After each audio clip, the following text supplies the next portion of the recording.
to sing about and talk about is Jesus. I might like Jesus just a little bit. Oh, thank you all for those beautiful songs. That was truly a blessing already today. Before we jump into our message this morning, let's go to God in prayer. Gracious God, what a beautiful day you have blessed us with. Beautiful sunshine, birds singing this morning. Just a wonderful and exciting day to celebrate you. To gather together as this family. To talk about how awesome you really are. To be able to share that with my brothers and sisters. That love for Jesus. Gracious God, as we read your word this morning, help it to transform us and change us. Help us to be better people. To walk out these doors, a new person. One who is ready to share you with the rest of the world. Gracious God, you are so good to us. And you bless us with so many things. Help us to be mindful. Help us to be grateful. Help us to be excited about you. About who you are. And who you ask us to be. Father, this morning, I ask every word from my mouth be yours and not mine. It's in Jesus' name we pray. Amen. Amen. If you all want to turn to Deuteronomy chapter 30, I'm going to give you a little backstory before we actually read the scripture this morning. So one of the classes that I just finished was on the Pentateuch. And the Pentateuch is the first 5 books of the Bible. And the project that I had to do, we had a choice, either one specific thing in the Pentateuch, or we could kind of look at the whole thing. And I chose to look at the whole thing, the whole Pentateuch. The overarching theme of the Pentateuch, if you read in Genesis 1:1, we're talking about creation. We're talking about how God created everything, how he spoke and it came into being. And 7 times, if we look at Genesis, 7 times God calls it good. He calls creation good. And then, what happens? God makes this awesome, this great, this wondrous thing. And then we make it bad. We fall away. But God goes, okay, so you did this. You're going to have to, suffer a few consequences. But I'm going to renew my covenant with you. I'm going to try to make it good again. We're going to bring you back around and we make it awesome again. And then what happens? We make it bad. The entire story is how God wants this covenant with his people. God wants to share with us. And we're good for a moment, but then we're just like, I want to do it my way. And so we rip ourselves away from that covenant. God's constantly trying to repair that covenant with us. Trying to repair that relationship that we have. So in Deuteronomy 30, we're getting to the end of the Exodus of the Israelites. They're getting ready to cross over into the promised land. They're excited and nervous. They've seen a lot of things on the other side. They've seen a lot of those tribes, and they're like, these people are so big. They're so mighty. What are we going to do? But Moses, for the last 40 years, has dealt with this nation of Israel and has constantly reminded them. And God has been with them in fire and smoke. and reminding them how awesome he really is and that he wants to have a relationship with them. And they just kept messing it up and kept messing it up and kept messing it up and kept messing it up. And finally we're here. We're standing on the other side of the Jordan. We can see the promised land. And in Deuteronomy, Moses is giving his final speech before he dies, because if you remember, Moses was not allowed to enter the promised land. Starting in verse 11, this is what Moses tells his people. For this commandment that I commanded you today is not too hard for you, neither is it far off. It is not in heaven that you should say, who will ascend to heaven for us and bring it to us that we may hear it and do it? Neither is it beyond the sea that you should say, who will go over the sea for us and bring it to us that we may hear it and do it? But the word is very near you. It is in your mouth and in your heart, so that you can do it. See, I have set before you today life and good, death and evil.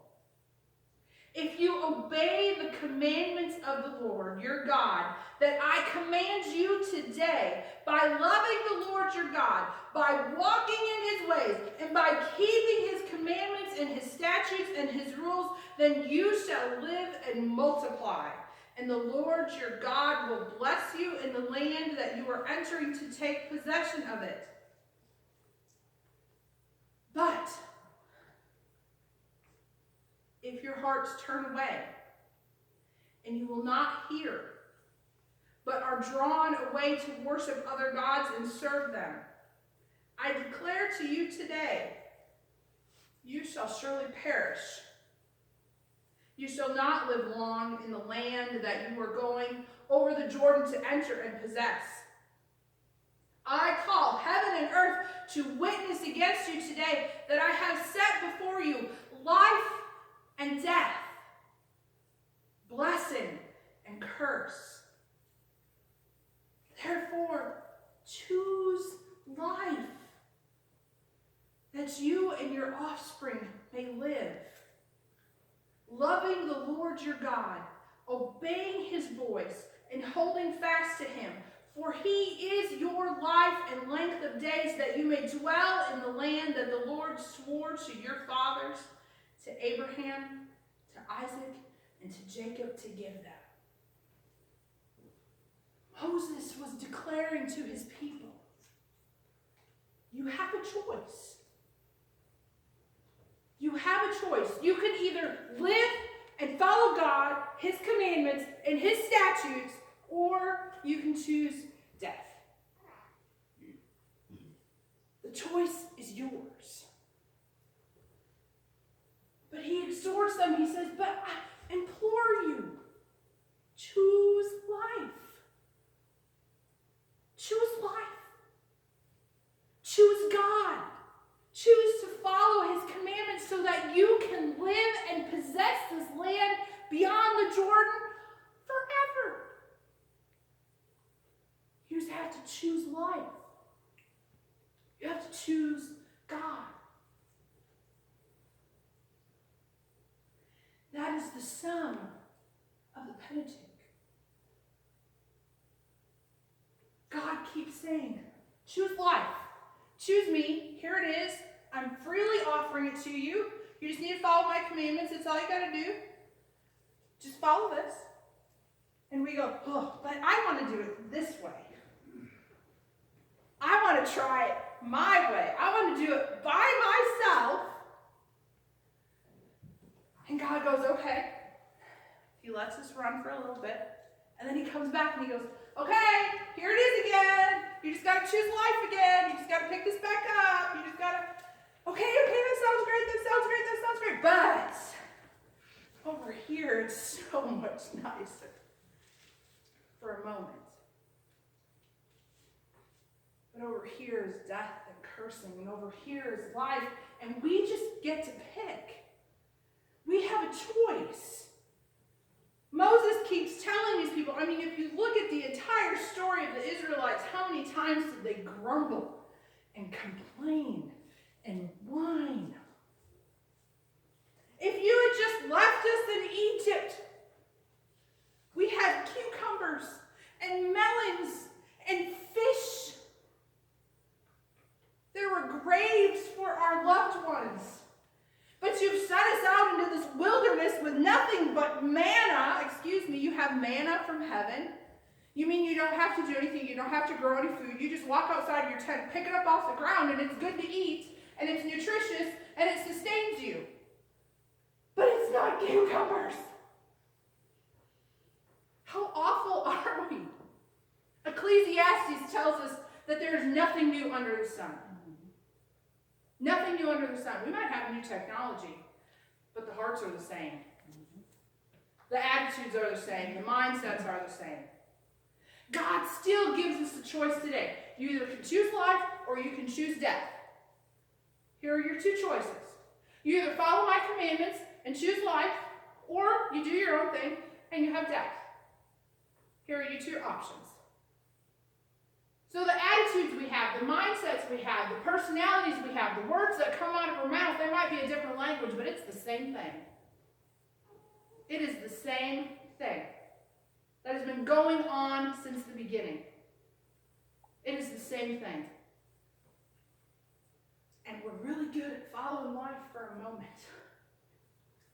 But then something hard comes along, bump in the road. We're like, I want to do it my way. I think that looks so much easier. I don't have to put in as much effort. I don't have to try as hard. Deuteronomy 36 says this, and the Lord your God will circumcise your heart and the heart of your offspring so that you will love the Lord your God with all of your heart, with all of your soul, that you may live. Does that sound like anybody else? That might remind you a little bit of Jesus. Matthew chapter 22. He was asked what are the great commands, and he said to love the Lord your God with all of your heart, with all of your soul, with all your mind, with all your strength, and to love your neighbor as yourself. That's it. It's easy. It's simple. But we complicate it because we're human and we like to make a mess of things time and time again. Under the old law, they had all of these testaments, this old 613 laws that they were supposed to follow. But even here, Moses is talking about having these commandments written on our hearts. Jeremiah 31:33 says, for this is the covenant that I will make with the house of Israel after those days, declares the Lord. I will put my law within them. I will write it on their hearts. I will be their God, and they shall be my people. It is here on your heart. The old covenant was circumcision of the men. Moses even said that God will eventually circumcise our hearts. Now, does that mean literally, like he's going to take our heart out, cut out the edges and put it back and it's still, no, that's not what he means. It is the circumcision of our attitudes. It is the circumcision of our mind. It is cutting away the bad stuff and replacing it with good, with life, with that stuff that God keeps trying to give us and we keep going, but I want to do it my way. I want to do my thing. But we're not going to get there if we keep doing it our way. The laws are here. You know, as a little child, the laws are already here. You can see it in a child's face. Mama says, don't touch that. What happens when Mama turns her back?